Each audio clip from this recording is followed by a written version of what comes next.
And then that way, when I'm done, I can lick the knife. You can lick the knife. You can lick the spoon. Please be careful if you're licking knives. I lick the knife. Okay. Boss bitch.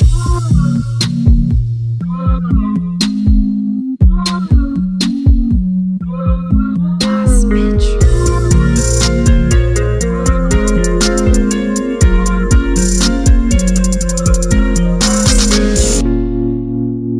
All right, guys, welcome to BossBitch Radio. Hi. Today, we have some fun things to talk about. We have kind of a lot. We're going to talk about our fun shirts here in a second. We have a macro workshop, kind of ish. We're going to go over how to track macros, kind of like part 1. So we're going to dive into that a little bit. I did a podcast on this, what did I say? 2021. Yes. 2021. So you can actually go back into the podcast archives and check that out. It was September of 2021. But we're going to dive into some of that today. And then we also have some Q&As that we'll save for the end. So let's dive in to the macro talk. With macros, right? I know that this is not the easiest thing. So one thing I want to do is we're going to start real fucking basic. Oh, there's lots of fucks today. What is a macro? What is a macro? What is a macro? Macro is short for macronutrient. I almost was like, oh, no. We be knowing. I know. Brain farts happen. Okay. Yes. So what is a macro? Let's talk about the 3 different macros. There's micros, there's all kinds of things, but we're going to keep it basic and we're going to go with what is a macro. 1 macro is a protein. 1 macro is a carby and 1 macro is a fat. And these 3 are what make up your calories. Yes. And that's why macro counting is so different than just like Weight Watchers or like, points through Weight Watchers or just like I'm watching my calories.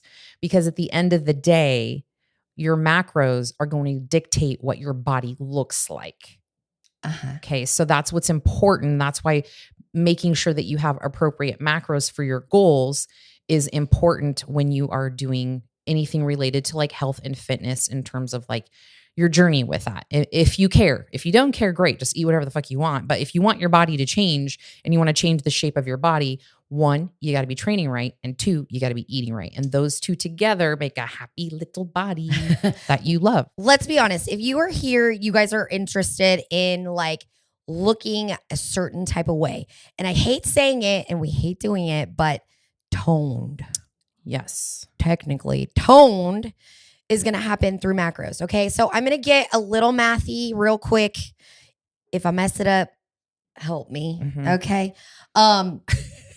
Protein and carbs. 1 gram equals 4 calories. Yes. Fats.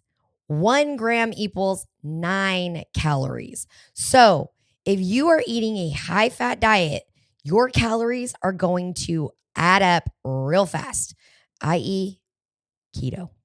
Yes. Okay. So yes, but also on keto, your body ain't going to look as good jacked as you would like to look if you are doing that. Yeah. And keto, so there's like not everyone, but a lot of people who start keto or that are attracted to the keto style thing because they see this like rapid amount of like fat loss pretty early on because they are eliminating a macronutrient, right? They're eliminating essentially a food group, which is carbohydrates, and carbs hold water. And that's what freaks people out is because they hold water and you're going to gain some water weight. You right? weigh a little bit more. But the important thing is that to build muscle, you need those carbs with that water because that is what your muscles are mainly made of.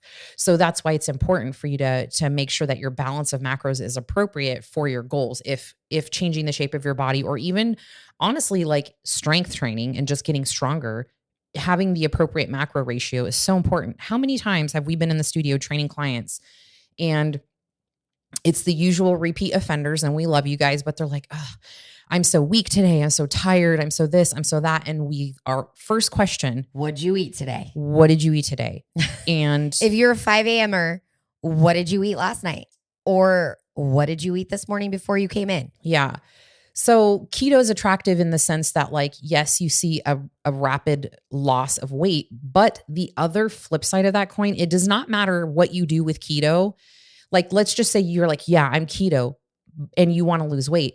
At the end of the day, if you're still eating too many calories in keto, it's not going to work. It does not matter. It's still a calorie game at the end of the day. I'm going to say this. I don't think I could ever do keto, not because there's no carbs, but just because I like food.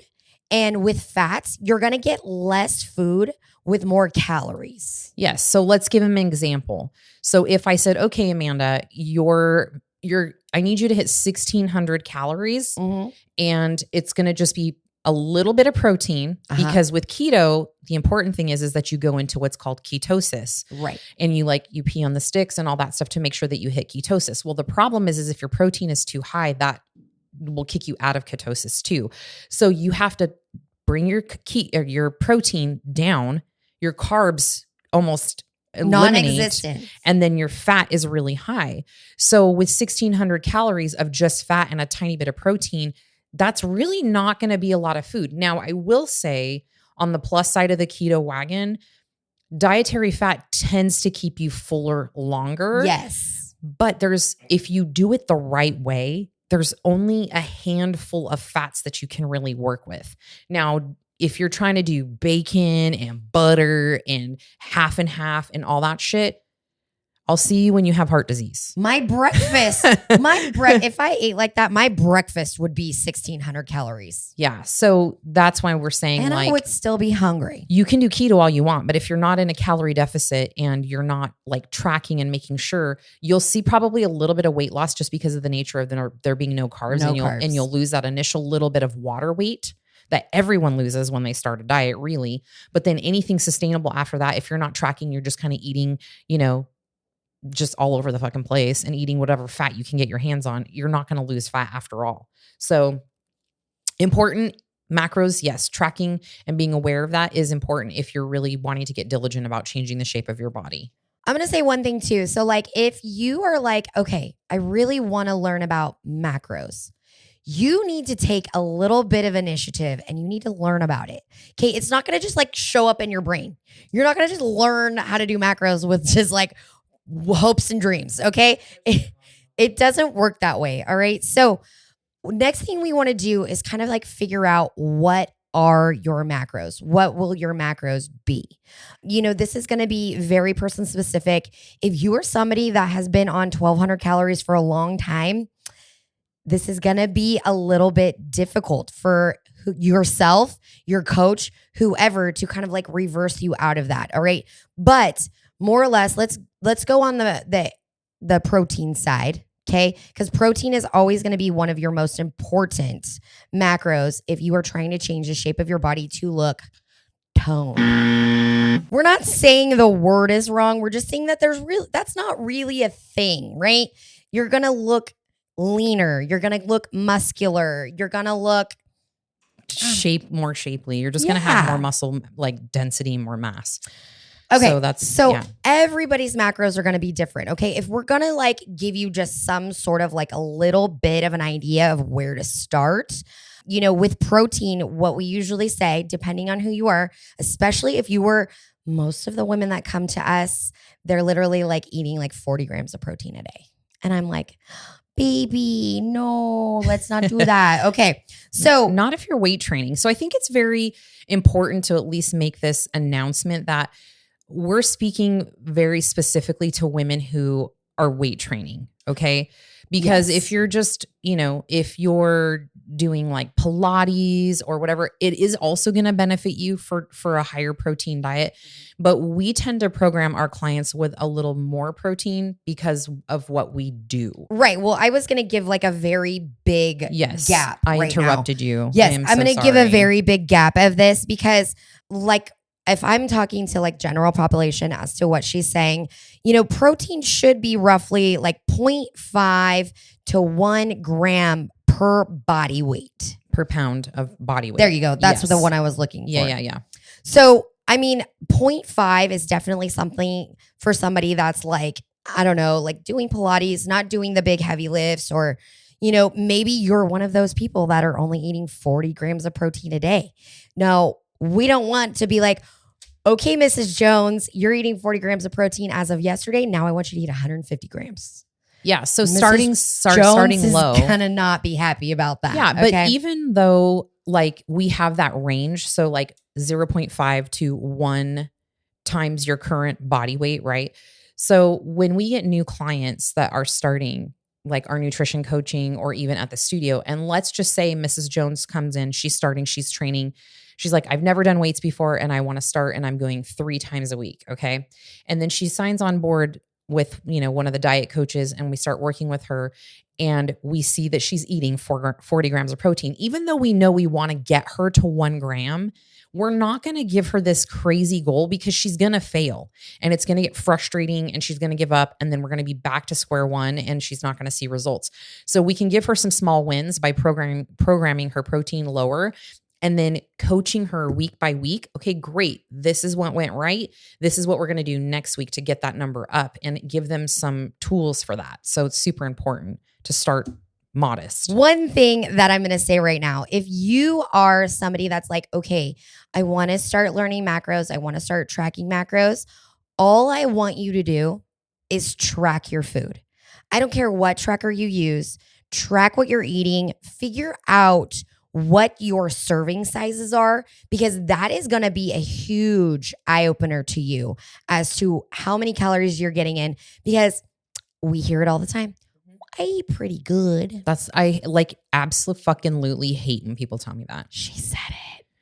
Like, I can't even tell you the amount of rage that I get when somebody tells me they eat pretty good. And I hate to be a dick, but I'm going to be a dick anyways.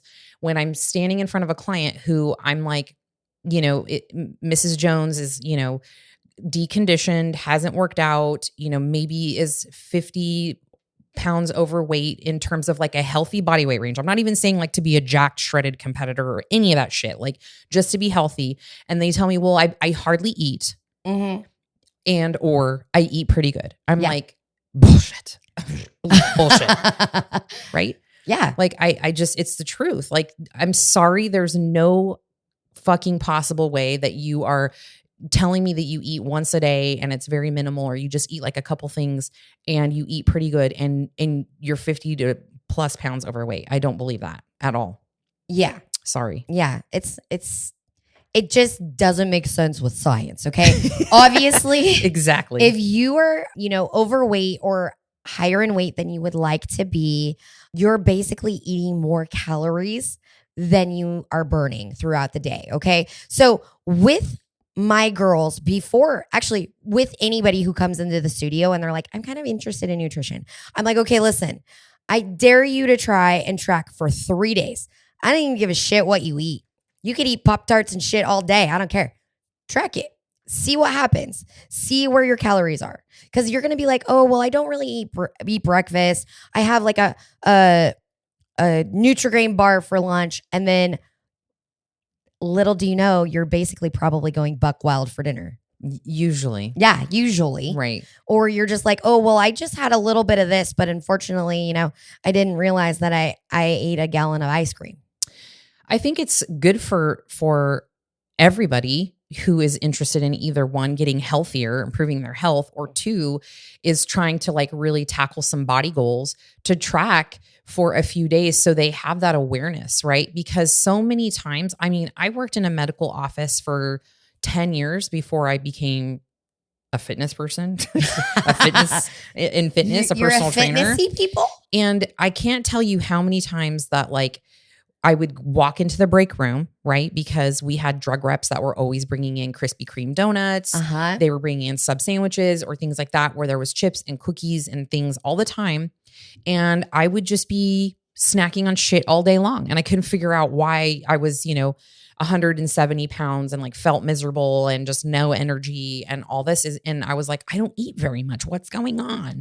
But it was like the same thing all day. And I was repeating these stupid habits. Or like my boss would have, a jar of M&Ms on his desk and I would be like, oh, hi. Yep, I'll take one. And so I was dipping in that, one or more times per day. It's got to be more than one. Don't let her tell you that. Yeah. So all of those little things that you don't realize, you make a sandwich for your kid, you take a bite of that, you lick the spoon of peanut butter, all the things. Like what's going in your mouth? Are we still talking about food? Sorry, I was distracted. Wrong episode. Okay. Okay. So with that being said, right, listen, maybe you're not ready to track things. What I want you to do is learn how to read a nutrition label. I'm going to tell you the few things that are going to be the most important. Calories, protein, carbs, fats. Yes. Quit stressing about the other dumb shit. How many grams of sugar? How many grams of cardio? How many grams of fiber? Sodium. How much grams of sodium? Those are the little things. We can worry about that later. Unless you have a health condition, quit fucking worrying about the dumb little shit that does not matter. Yeah. Like, let's focus on that. And then the other thing that people don't pay attention to on nutrition labels is serving size. Oh, okay. Shit. I forgot that one. Like, you look, let me give you a great one because you're going to already even know what I'm talking about. Okay? I already know what you're going to say. What? Go ahead. A Lenny and Larry's cookie. Okay, so a Lenny and Larry's cookie. I love those fucking cookies. Okay, I'm addicted. I like, it's as bad as my protein bar addiction. Yes. Okay, but a Lenny and Larry's cookie is 2 servings. Okay, okay, but it doesn't tell you that 4 ounces. Yes. Okay, you're gonna be like, oh, it says 16 grams of protein. Mm-hmm. Well, if you turn it around, it says 240 calories. You're like, fuck yeah, I'm eating this big ass cookie. No, bitch. That's 2 servings, which is 460 to 480 calories. So that goes to show I know how to read a nutrition label and I eat them enough that I know. Right. So if you guys saw my story, this was actually probably a few weeks ago. I posted it and it's about as big as my face. I missed that. And it said, this is a meal replacement, not a fucking snack. Yeah, I did see that. Okay, now, Lenny and Larry's They do. We keep saying that. I don't know. We do. Mm-hmm. They do have 2-ounce serving cookies. Yeah. Now, they only have 8 grams of protein in them. That makes me aggressive. It makes me mad, right? Yeah. So I don't know. Okay, like let's just talk about like the big cookie. Like, it's 2 servings, but let's be real. Who's gonna really just only have half of that? Not me. I'm sorry. If I open that bitch, it's gone. It's going in 4 or 5 bites. My cousin down the pipe. My cousin cuts them in half and puts them in like Ziploc bags. And I'm like, what's going to fucking stop me from opening up the cupboard and eating the other half? Yeah. Nothing. It's called willpower. No. Who's will? Yeah. Who's like will? So that's, I mean, we're just kind of being brats about it now, but basically you have to know how to read a nutrition label if you're wanting to have results with macros, and even just like health in general for fat loss and things like that, just to get healthier, because you might eat something and be like, oh, this is great. It only has XYZ amount of calories and blah, blah, blah. And then you're like, oh shit, that's 4 servings. Yeah. So that's why you have to pay extra attention to that. Yeah, definitely. I think it's really great for people to start doing that. Another thing too that I think is a little bit more difficult is like when you're eating whole foods, there's typically not a nutrition label on there. So I was actually pleasantly surprised when I went to the grocery store, this was a couple weeks ago, and I was looking at the beef, right? I was trying to show the difference between the fat percentage in all the different beefs, right? Because there's like an 85-15, there's a 90-10, there's a 96-4, 93-7, which I missed as well. But all of those are going to have different calories because the fat content is different. So when the fat content is a little bit lower in your said protein, like if we're talking about chicken breast, chicken thigh, very different. So if somebody says, oh, well, I just eat chicken all the time, but you're eating chicken thighs, you're adding in a lot more fat grams than you actually knew you were. Yes. And also I will say on that note with the whole foods that if you are like me, okay, when I buy veggies, if you think of like things like bagged broccoli that you get like in the bag, bagged green beans, some of the bagged salads and things, they have the label on there with the nutrition facts. But here's what I want you to not get too lost in the sauce with. If it's fucking green and it's a vegetable, don't freak the fuck out about that. That's not like my worry here. My worry is not that you're going to eat so much squash that you're going to gain 5 pounds. Like, what is the reality that that's ever going to fucking happen? Or you're going to eat 20 pounds of broccoli and gain some weight. You can't. Like, you physically will not. I mean, someone will prove me wrong. I could. You probably could. I feel like I could. But not without making that shit taste like hella good. But, so when it comes to that, like, we want you to focus on the big important things. Yes, I would love for you to track your vegetables. So just we kind of get an idea. And we also look at other things like how's your digestion? Do you need more fiber and stuff like that when we work with clients? Broccoli and now you're farting up a storm? Because broccoli will constipate some people. That's the thing. So that's the thing. But, to Amanda's point is these, like, beef is a great example, right? There's so many options of beef. And sometimes clients are like, well, yeah, I made tacos. I made ground beef. Well, if you're like most people, including myself back in the day when I was just like shopping and I'm on a budget, I'm going to grab the cheapest shit. And unfortunately, by the way of just the food industry, the cheapest option is going to be usually the stuff that's worse for you. 80-20. Okay. Because it has more fat in it and it's not as much of the good shit, right? Yes. You're paying less because you're not getting the good shit. So quality, my friends. So when it comes to the quality of your proteins, don't go Walmart on me. Like, you can buy it at unless Walmart. You're buying the good shit from Walmart. But okay? You know what I mean? Like, you're going to have to be a little more, like, give a little more pennies. So a couple things as well. Leaner proteins. Cause like, there's going to be things where you're just like, I don't know. And maybe you don't have the nutrition label. So what I do, 1, I try and put it in my Fitness Pal. Okay. Or 2, I Google it. All right. So that's a really great thing. One thing I want to definitely like tell you guys is because I repeat this a lot of the time, because I know like when people start tracking macros, they're like, well, I just put in whatever. And like, for some reason, I can't figure it out at the end of the day. So more or less what's happening is that you are not paying attention to what the macros are in that said, item or in that said meal. So for me, you look at your MyFitnessPal like this, right? I'm going to blow some of y'all's mind right now. Boom. Yeah. When you turn your phone sideways, it'll give you It's going to give you all, this is like a nutrition label right here. So if you look at the top, you probably can't see it, but it'll show you calories, protein, fats, carbs, fiber, and sodium, which as of right now, we don't really care about. Okay. Those last 2, we're not worried about those, but more or less just being a little bit more mindful about the things that you're putting in your body, you're going to start to learn, right? Because we've been doing this so long. Like, I could look at something and be like, that's a chicken breast. It looks to be about 4 ounces. It's probably about 30 grams of protein. Yeah, we use our laser beam eyeballs. We are at MyFitnessPal. Yeah, we literally have been doing this for so long. Yeah. But we give our clients a cheat sheet because we know that, like, obviously this comes, like, our knowledge about it only comes by way of the fact that we've been doing this for over 10 years. Yeah. So we have a cheat sheet for them. And the cheat sheet is simply as like, here are proteins, buy these things. Here are carbs, buy these things. Here are healthy fats, buy these things. Yes. Buy whatever the fuck vegetable that you're going to eat that is not corn. Okay. And potatoes are not a vegetable. So stop saying, you're so mean to corn. I know corn is trash.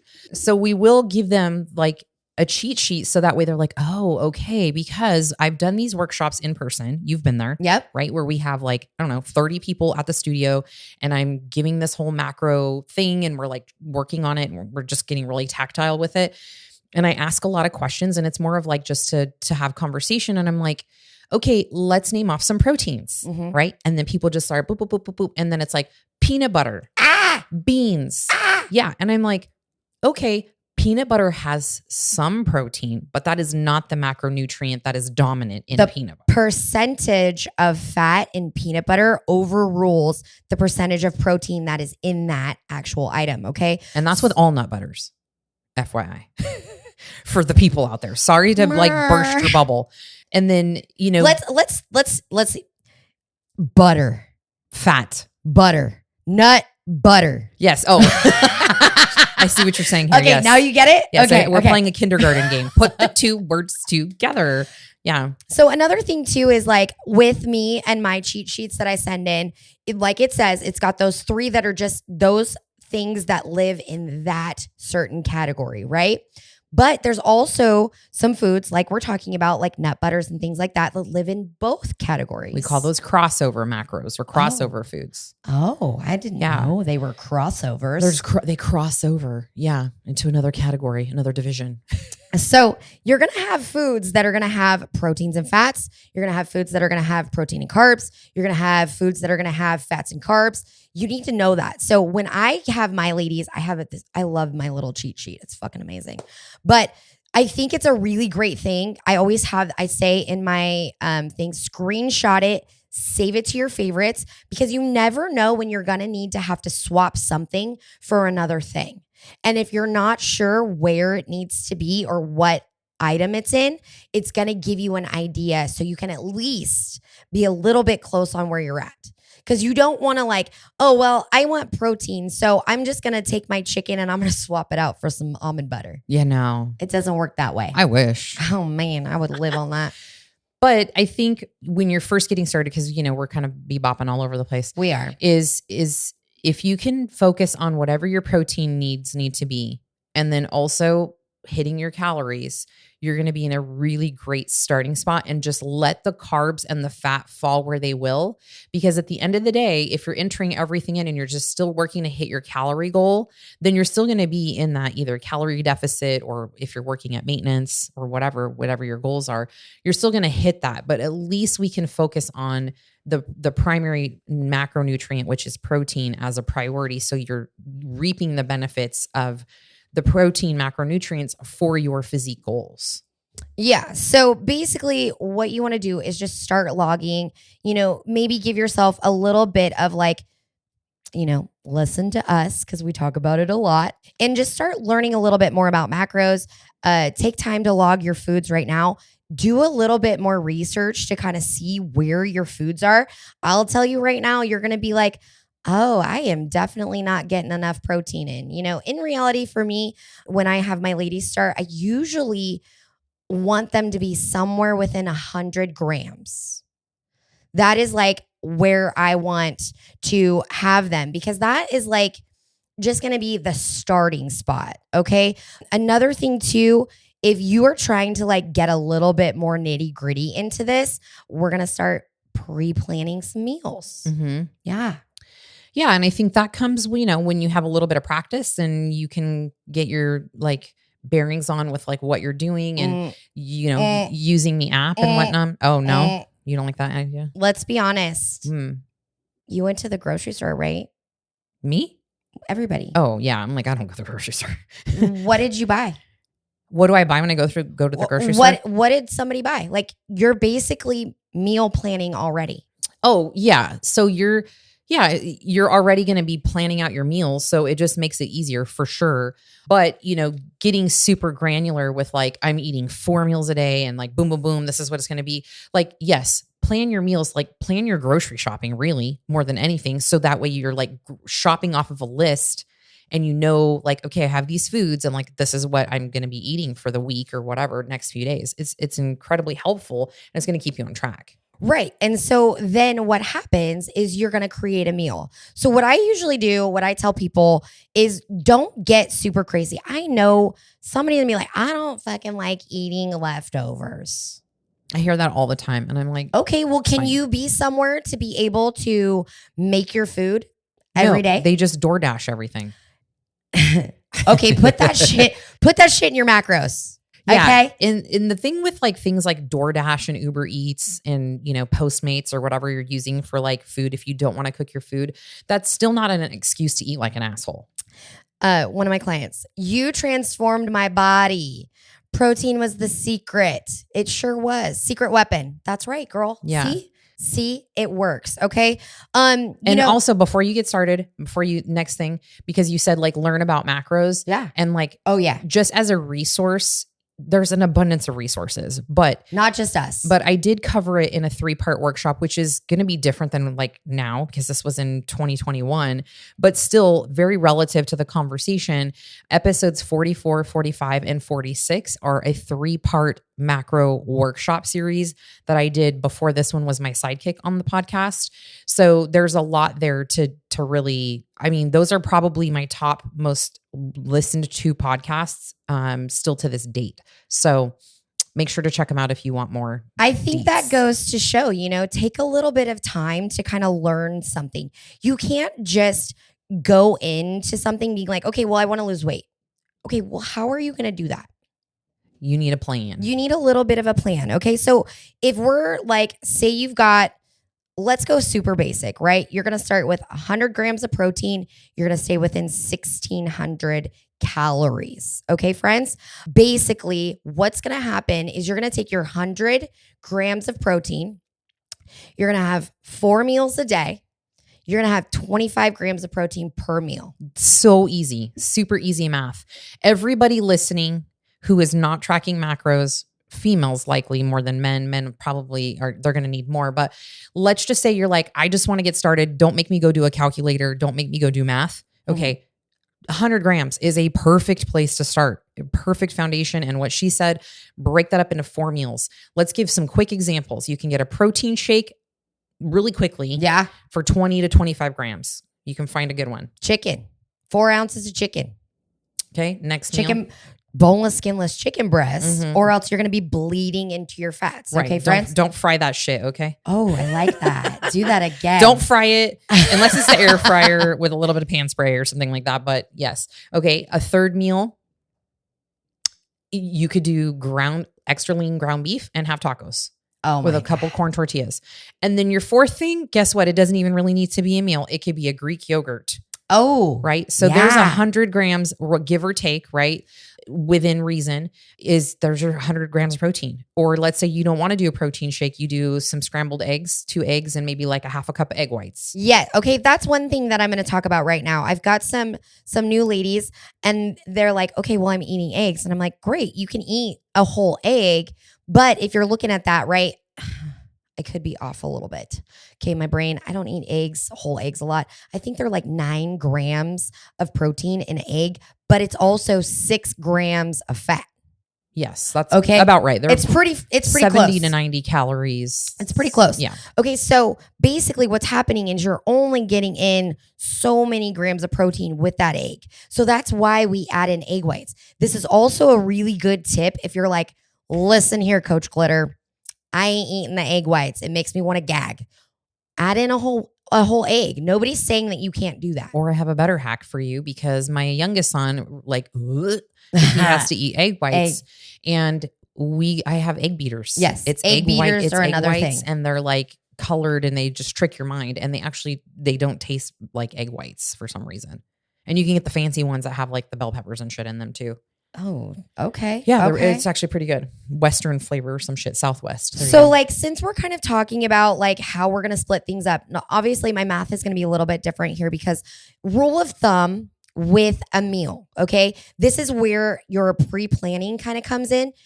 Most likely, if you're having 4 meals a day, 30 grams of protein, 10 grams of fat, and 30 grams of carb per meal. Per meal. Yeah. That's if you're wanting to get a little more specific. Right. And for sure. That's what I'm saying. So we're leveling up a little bit. We're starting to kind of like pay attention to the fats and the carbs. Mm-hmm. That means you've already hit your 100 grams of protein for like, let's say a week or two. And you're like, okay, now I'm ready to dive in a little bit deeper. Okay. So that's going to be your next step. Yes. Now, none of this matters if you're not tracking properly. Okay. So let's talk about that. I didn't write that down in here, but I have had some questions. So when you're weighing your food, okay, we can probably get really a lot easier, but I'm going to get a little bit more nitty gritty because if you're tracking correctly, you're using a weight scale. A food scale. Yes. Yes. Mm-hmm. Yeah. I'm all pulling out my scale from my bathroom. No, a food scale. Okay? Yes, a food They're scale. literally like $12 at Walmart. Okay. And they intimidate people. Oh. I remember the first time I got my Okay. first food scale, right? Because when I was in prep, my first coach, everything was like cups and tablespoons. Mhm. And then my next coach was like, oh, no. We don't play that game. Homie, don't play that. We use a food scale. Yeah. And I'm like, oh my God, that's You know how much more rice I could get into a half a cup if I fucking smash it down in there? So to her point, that's why when we are working with our clients, we're like, yes, it's a little bit of a pain in the butt, but let me tell you, you're going to like, it's worth it, right? It's worth that investment of like pulling out the scale and taking an extra 2 seconds to like figure that shit out. Because to her point, if I said, okay, Mrs. Jones, I want you to have a cup of rice, which that's a lot, but let's just say that is a cup of rice. I'm an asshole. So I would go, oh, she said a cup of rice. I would jam pack that thing so fucking full that it would probably. It wouldn't even be rice anymore. It's like, it would be like my luggage when I went to Mexico. Like I would sit on the luggage and zipper that shit up. That's how. That's the only way we travel. That's the only way. That's how I would be eating my food. I'd be like, oh, a tablespoon of peanut butter. Great. It's going to be a heaping mound, right? It's not even going to be, it's going to be like 2 tablespoons. So you're not getting 1, you're getting 2, which is going to add on a whole nother like 120 calories. And if you do that for every meal, that's the reason why you're not seeing results. That's why you're like, oh, well, I eat pretty well. Yeah. I think we should leave it at that unless you wanted to add anything else and we can go into the Q&A, but we'll do a part 2 next. I feel like I had something to say, but I forgot. I know I interrupted you. Damn it. I know. We were talking about the food scale. So it can. Oh, yeah. No, we do want to talk about this. Okay. So one thing, when you are weighing your food, I do proteins cooked. Yes. No one wants you. We do not want you weighing your fucking shit raw. Okay. No. Also, carbies. Okay. I also do these cooked because what happens is when you say a potato, okay, this happens. You say I have a potato, you'll measure it, you'll cook it, and it doesn't weigh the same. Yes. And you're like, shit, what do I do now? Okay. Well, if you weigh it cooked every time, it's going to be the same every time. And then there's going to be no variances on there, okay? One thing too, with fats, especially with the nut butters, okay? Or if you're like, I don't know, I don't even know what else I measure with fats on the scale. I mean, I guess avocado. Yeah, avocado. I mean, I've been like measuring nuts, because my coach was wanting me to have a certain amount of like nuts or whatever. And so we had like, let me just tell you, the Costco size bag of macadamia nuts is a trap. Do not buy it. Okay. Because any bag, any kind of nuts, they're a sad snack. But like I'm in a point where I'm not in prep. So I'm not going to eat the whole fucking bag, right? Because I'm like a starved maniac. Yeah. So I have the willpower. So I am actually like, okay, let me weigh out the macadamia nuts or whatever. But yeah, you can use the food scale to weigh out like actual nuts instead of nut butter too. So like when I do nut butters, basically when I go to put that shit on my rice cake, I put the jar on the scale. So this is listen, if you take nothing away from this fucking podcast, please tune in and listen extra diligently right now. Okay, go. Okay. So when I go to measure my peanut butter, nut butter, almond butter, whatever it might be, I put the jar on the scale. Open the jar. Take the lid off. Don't lick the lid.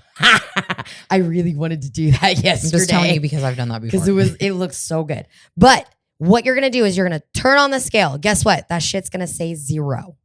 Then you're going to go in and you're going to scoop out your grams or whatever it is. Your grams, okay? And I'm going to tell you right now, don't be like going back and then like, and then going back, okay? So what I try and do, which it doesn't always work, but I get pretty close. I try and scoop it all, the 16 grams. I always do 16 grams. I always try and scoop that all out at one time. So I'm not going back in and risking either getting more or less. I ain't leaving none of that on there, okay?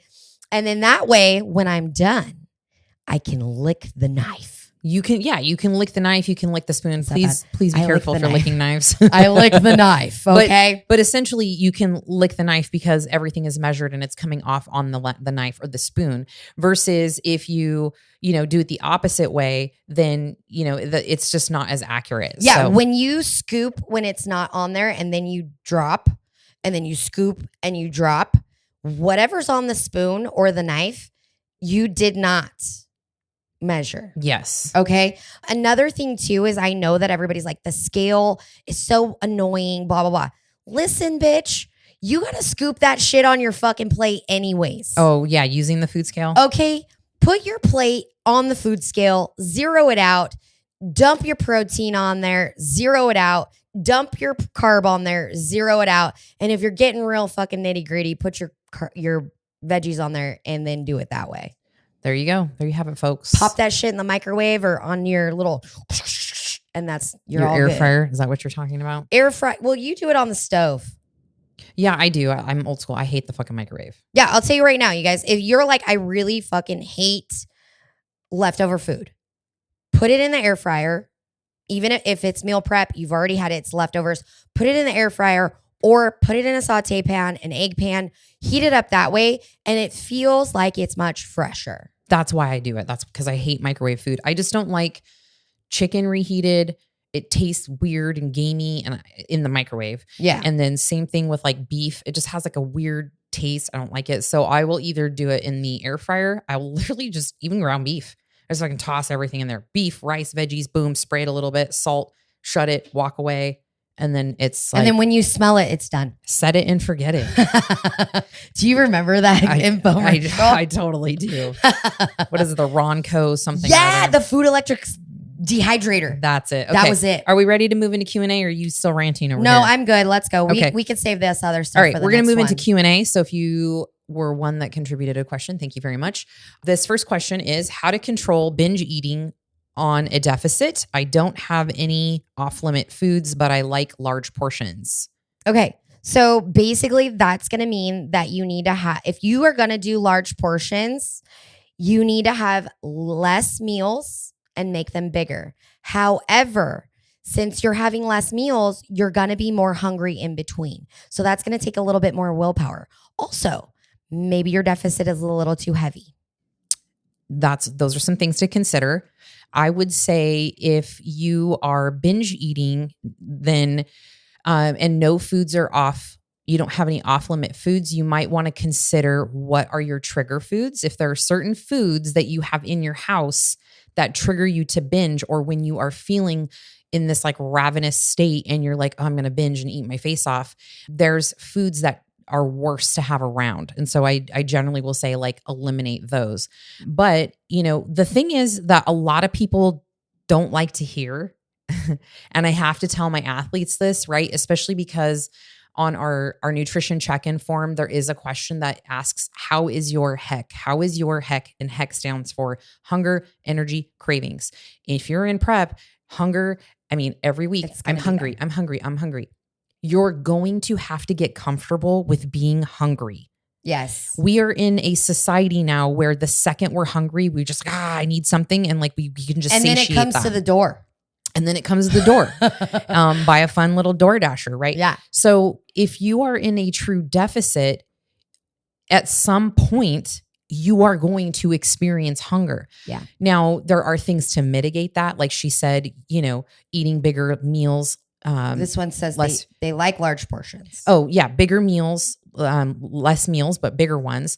And then you kind of have to get creative with shit that doesn't have very many calories. Like my favorite in prep, like on repeat is never not in my house, is shredded iceberg lettuce, because I add that to every fucking meal except for breakfast. So it'd be like a gigantic handful of shredded lettuce, my protein, and my veggies. It's like Probably a taco no salad. It's like a taco salad. Everything becomes a salad. And even on my meals that have carbs, like if I had a meal that had like rice or potatoes and it was like a very small amount, I was using like iceberg lettuce. No, that's literally how I make salads. I put rice on my salads. Mm-hmm. So I take my full ass meal prep, protein, carbs, fats, whatever my measurements are. I put that in the microwave. Boop. Okay. Is going. While that's happening, I either have spinach or shredded lettuce, one or the other. And then when that meal is done, I literally just slap that shit right on top.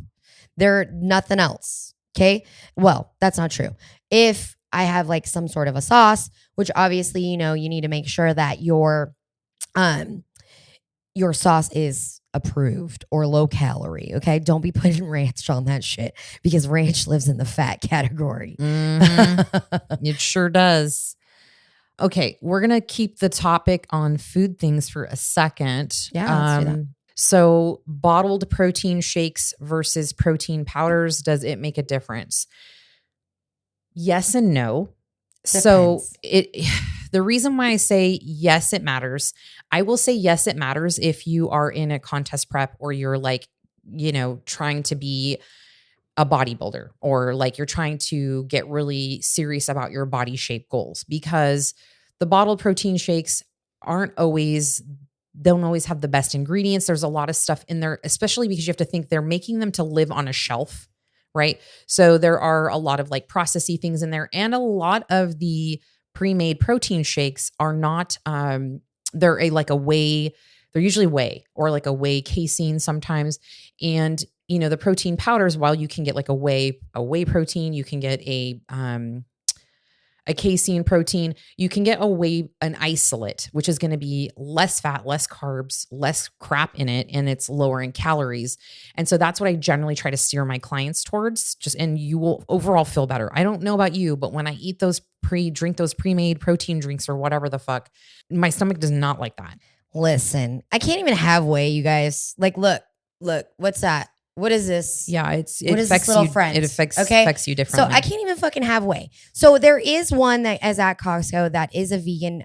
By the way, Allie's up on. I see Allie. So there is one at Costco that is a vegan one. But I'm going to tell you right now, like if you're noticing that you're hungry throughout the day and you're drinking a lot of your calories, especially if they are protein shakes, that's a reason. There is this reaction in your brain when you eat food and chew and swallow and it goes in your belly and your belly feels full, that helps with hunger. Yes. So if you are drinking a lot of shakes and honestly eating a lot of protein bars and you're like, man, I'm always hungry, it's because it's like she said, there's no substance to that. There's no satiation factor with those things. And especially because those things are pretty low in fat too. So I only do protein shakes when I'm in a pinch or, maybe I've been working all morning and I know that we're going to go to the gym. Typically I'll just smash a couple rice cakes. But if I know that it's been a minute and it's going to be a while for me to be able to eat a real meal, I will have a protein shake. But typically that is not in my meal plan. Yeah, you hardly ever do them. I use them more because I just don't fucking eat. Like I eat, but I'm like, I get so immersed in my computer that I'll go like 4 or 5 hours without, and I'll be like, I'm just going to fucking drink a shake. But I will say, I do have a confession. I'm going to call you out in a minute too. Okay. You're like, pause on that thought. My nail lady was like, hey, have you tried these Fairlife protein drinks? And I'm like, no, I don't know how I feel about them, blah, blah, blah, blah. They're so good. They're so fucking good. The chocolate. Shit. I'm like, this is like chocolate milk. Yeah. I mean, it was hella delicious and it was ice cold, but I mean, I probably wouldn't be doing that. I'm going to tell you right now. Her coach is telling her not to have protein bars and protein shakes. Silence. I'm just putting on my lip gloss. Do you see? Silence. And I'm just diverting the attention off of me. Mm-hmm. Okay. So that goes to show to tell you that if you have an opportunity to have full ass food, like real food, do that instead. Let the protein shakes and stuff be like far and few between as much as you can if you want to be able to be sustained as not hungry and stay full. Got it. If you have a problem with hunger, yes, ma'am. Do that. Yes, ma'am. This one does not have a problem with hunger, but not anymore. I'm going to tell you right now. She be doing that. Well, I eat pretty good. Okay, but listen. She didn't think that was coming. Listen, Linda. Okay, no. But here's the difference, okay? Like here's the thing. Listen, tell the people, you were just fucking trying to raid my pantry right now. And what's in there? Snack. What's in there? Absolutely nothing fun. Protein bars that she's not supposed to be eating. Well, they're on their way out the door. There was like, what, 2 left? She was all, I'm hiding them. Yes. But I was like, don't worry, I don't want that one anyways. But I do eat pretty good. Like my house is stocked with the shit that I'm supposed to be I'm supposed to be eating. Of course. I am eating, but yeah. But anyhow, okay. Moving on, next question. I like this question. The struggle with off-season fluffiness. You like it. Go for it. Hi. Like, look at us right now. It's off season right now. Okay. Yes, you're gonna feel a little uncomfortable. Okay. If you're talking about 6 pounds right now, you're cute. Yes. Okay. Let me pet you. Yeah. So like you guys have seen me if you've been around for a while, I do not stay lean. I cannot sustain that. It just does not. We Tweedledee and Tweedledum. Right. Okay. I mean, I'm just like speaking for myself, you know? I appreciate it. But so there's a couple of things that you're going to do. You need to stop wearing your prep clothes. Yeah. Put them away. Out of the drawer, out of sight, out of mind. I have a whole 2 boxes full of clothes that go away when prep is over, and it goes up in the closet to where I cannot reach them unless I go get the damn ass ladder and all of that. Okay. Then what happens is the clothes that fit me there are going to go back in the drawer for my off-season clothes. Okay. I think what happens is we're like, ooh, I wear a size 3 and I'm going to wear a size 3 forever. I did that once. No. Okay. There's a whole ass reason that you are trying to get a little bit fluffy so you can grow those muscles. So next season, you look better than you did this season. I'm going to add something very pivotal for you to think about right now. Uh-oh. Okay.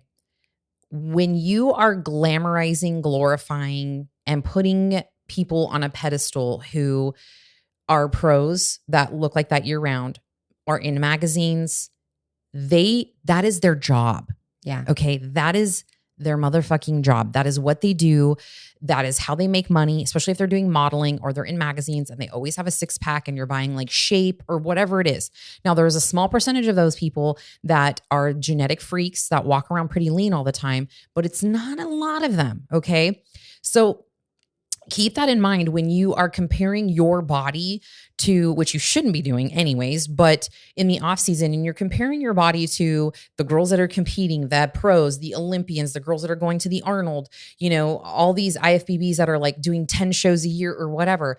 This is their MO. Like that is that is what they're doing. That is the focus. That is the one thing that they're programmed to do. They're little robots. Right. Which means there is not other things that they're doing. That is why you look around and most people don't look like that. No. Because it's not fucking normal. Do you want to be able to like go out to dinner with your husband, your sister, your brother, your mom, your dad?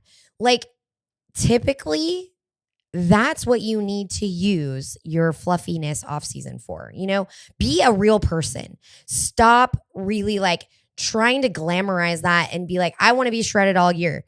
Okay, well, I'm going to tell you right now, people that are shredded, the ones that have to really work for it, it's fucking hard and they're usually not that excited. And they're not very nice. Speaking for myself. As well as me. But the flip side of this, right, because I have to play devil's advocate. Yes. All right, because I am a coach. Yeah. So the flip side of this is there is a point where you have to ask yourself if you've gone too far the other direction, right? Right. Like putting on, 40 pounds after a show, not ideal.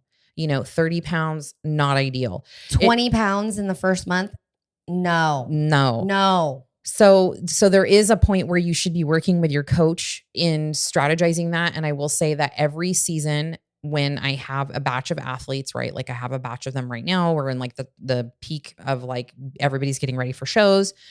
And a lot of times this happens to first-time competitors and they lose their shit after the show, right? And I try to like help rein them in and like, let's get you on a track with like a recovery diet and all this. But I always use an analogy of like, you're just turning a lion loose and saying like, no, you can only eat one fucking zebra.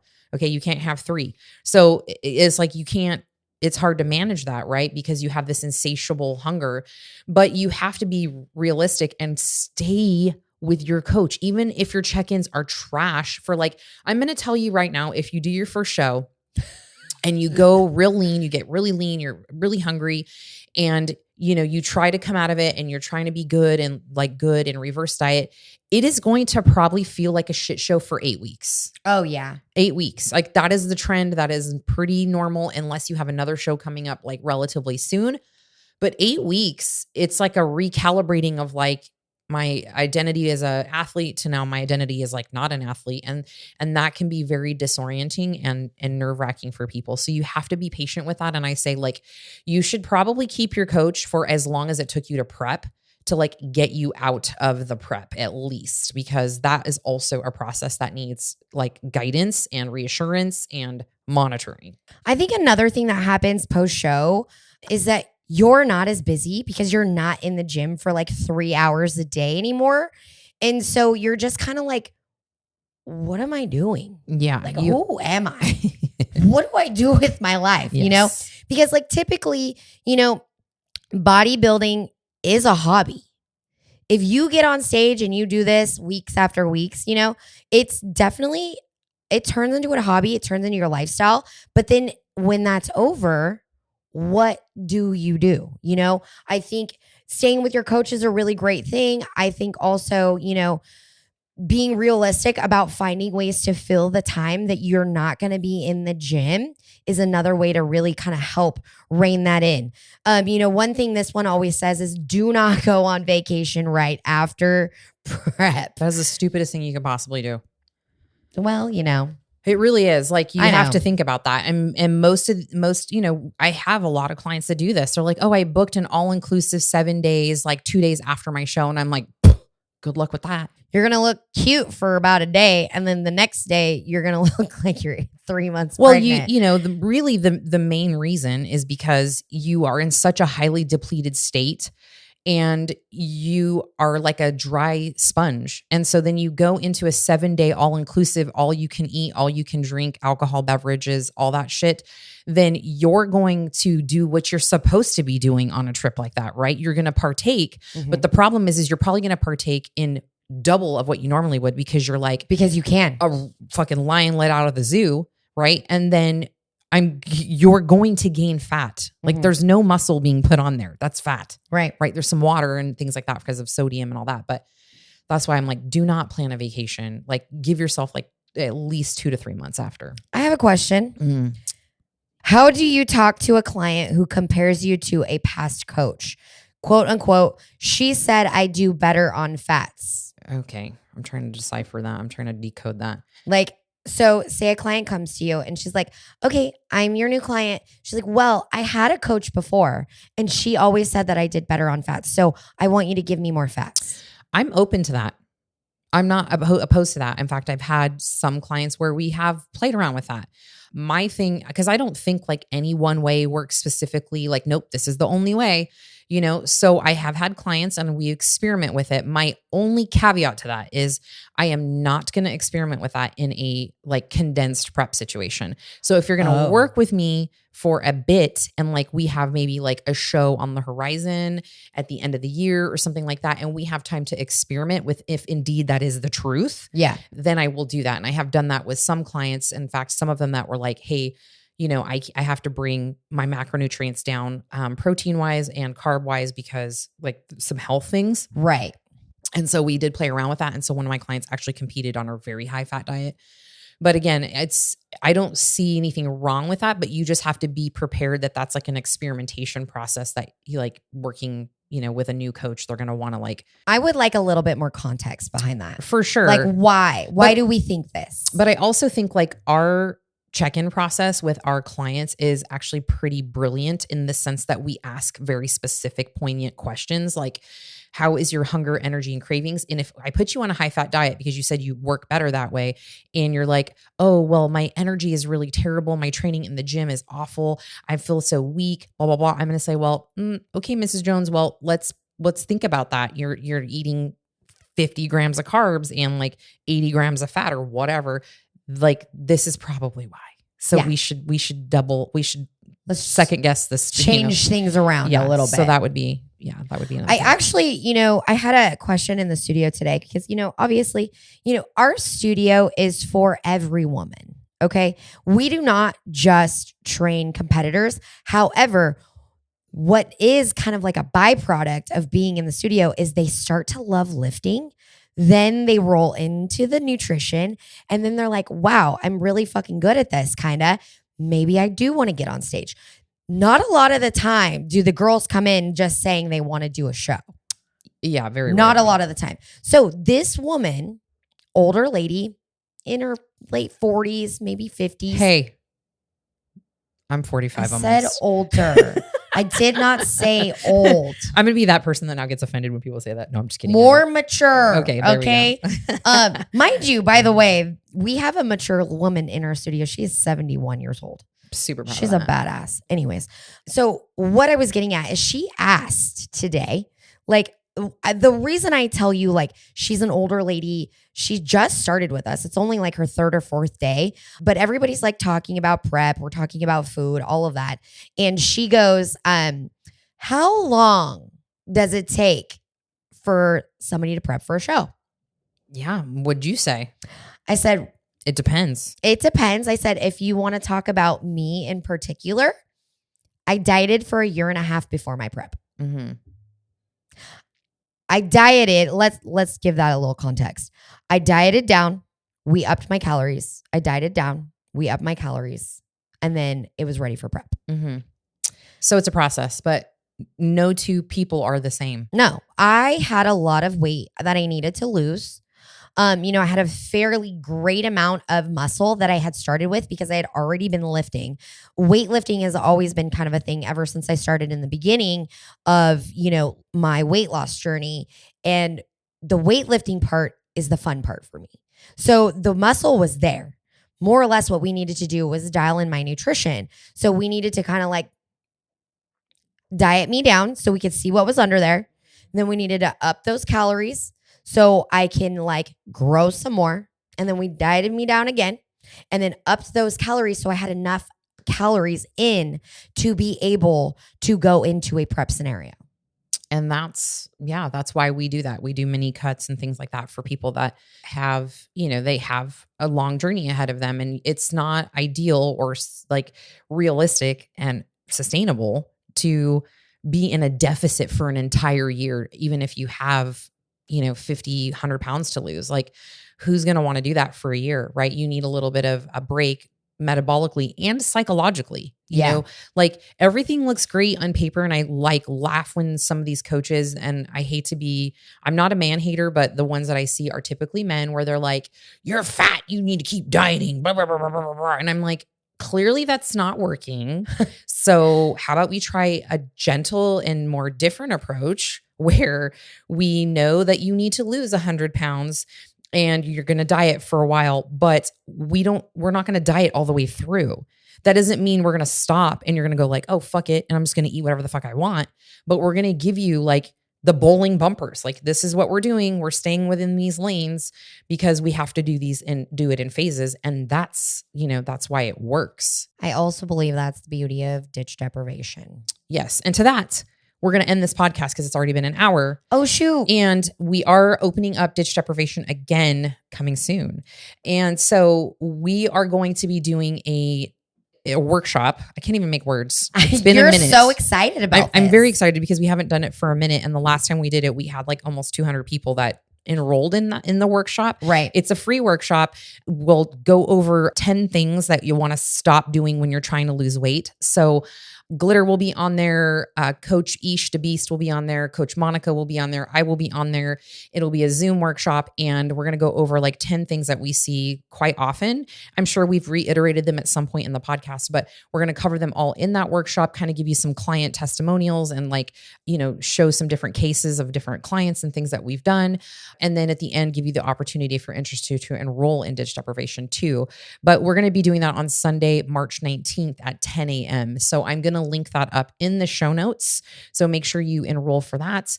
I'll also put the link up in my bio over on Instagram, and all the coaches will have it too. If you guys have never done a Zoom with us, it's always a great time. There's so much information. Like, we urge you to even kind of like take notes if you need to. But the best thing about the Zoom is they're always recorded and we can always share them. Granted, yes, it is the end goal is that we're trying to educate people in like our process and like what works for our clients and our athletes too. But I've had so many people that take these workshops and they never sign up for anything. And they're like, oh my God, you said this like one or two things, life changer, game changer, made the biggest difference. So like it's zero pressure, just come and listen and hang out with some cool chicks that like, this is how we talk, and see some clients that have gone through the process. And our clients will be on there because they always show up. They're super supportive. And I know, like all of you guys that are on here right now. And I will, likely ask a few of them to share their stories too, and like why they liked it and things like that. So you can kind of get an idea if you're like on the fence. So I think it'll be great. So Sunday, the 19th of March at 10 a.m. And just make sure you find that Zoom link and join us. It'll be in the show notes. So we have these amazing shirts. If you can't read them, they say fuck your feelings. If you didn't know, that kind of came up in a podcast. It did. I was going off just one day. Naturally. And I was like, I don't even know what we were talking about. What were we I do. Okay. We were talking about going to the gym. Oh. And it was like, well, I don't feel like going to the gym. And I was like, well, how about you just fuck your feelings? Yeah, fuck your feelings. We don't care what you think. Go to the fucking gym anyways, because that's what we do. Yeah, you can't feel a type of way about it. So I feel like I'm the one that came up with that, but I'm sure that I didn't. However, our good friend Allie over at Pseudo Force Studio made us these shirts because I told her like, you need to make a shirt that says that because this is just what we're saying these days. And so she did, and they're amazing. And she has so many cute, different kind of like edgy sayings. Yes.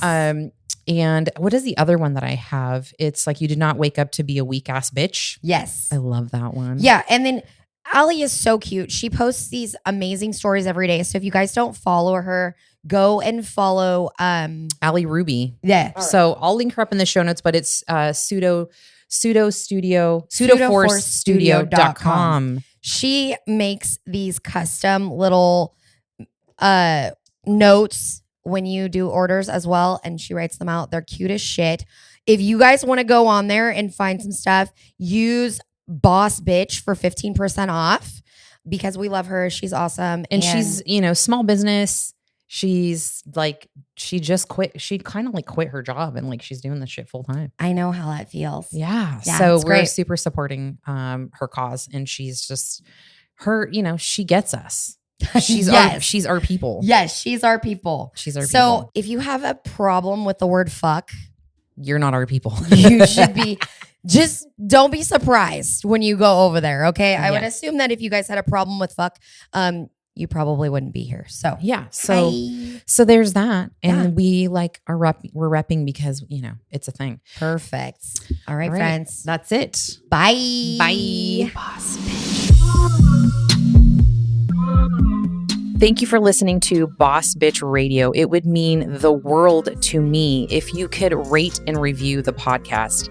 If you could give us a 5-star review on iTunes, drop us a little comment. We will read those, and we offer prizes as a ethical bribe for you to leave us some great mojo and words of affirmation. That is my love language. And also, if you're over on Spotify, you can rate and review it there as well. All of this helps other women, other people, other folks see us, hear us, and learn from all of the amazing BossBitch tools and hacks, and hopefully get some LOLs. And if not, if anything, if you could share this with one person, I'd love you forever. And I know you are just here for my undying love. And last but not least, please, please, please, please come find me over on Instagram so we can be buddies. We can be Insta fam over there. I am Diane Flores _IFBB_pro. Come say hi, drop me a DM, let me know what you think of the podcast. I'm always open for new suggestions and feedback as well. And I hope you listen again soon.